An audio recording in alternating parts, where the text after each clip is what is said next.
Hi guys, I'm Beth Griffin and this is Chrysalis Beauty Co. Grab your dingle hoppers. This is going to be a fun one.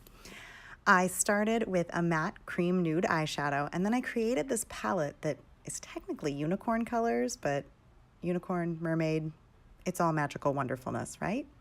And then I used my crease brush, my fluffy crease brush, and my blending brush, and my cream shadow brush to create this really bright, fun, dimensional pink eye. And then I put tape on my face. This is a great hack if you're going to use liquid eyeliner to make wings. However, things did not go as planned here, and you can see it in my face. The lashes did not go on well at all, but I finally got them to stuck. And then the liquid liner was a hot mess, and I actually never even hit record on the video, but thanks to a little quick makeup cloth swoop swoop, it all worked out okay. And glitter makes everything better, right?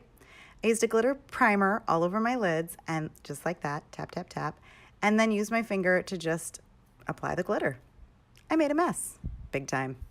Then I added liquid foundation and my highlight contour stick to really add some highlight on my cheekbones and right under my eyes.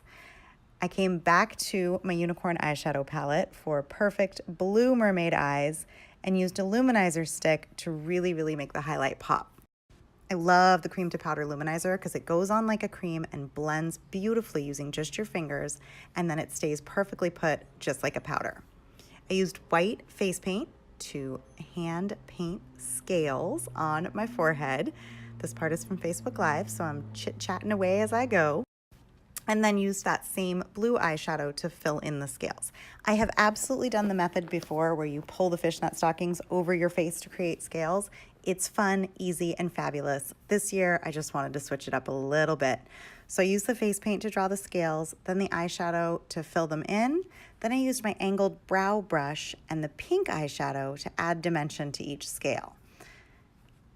There's never such thing as too much scales, too much glitter, and all that jazz, right? So I added a little bit more after I wrapped up the Facebook Live to finish off this look. Because I fully had extra covered in the scales and glitter eye department, I kept my lips really simple and subtle. I actually used the opalescent oyster colored eyeshadow on top of gold pencil eyeliner. Then I lined my lips with a nude liner and added a shimmery gold gloss on top. I hope you guys had as much fun with this look as I did. Make sure you like, follow, and subscribe for more looks like this. Thank you so much. Have an awesome day.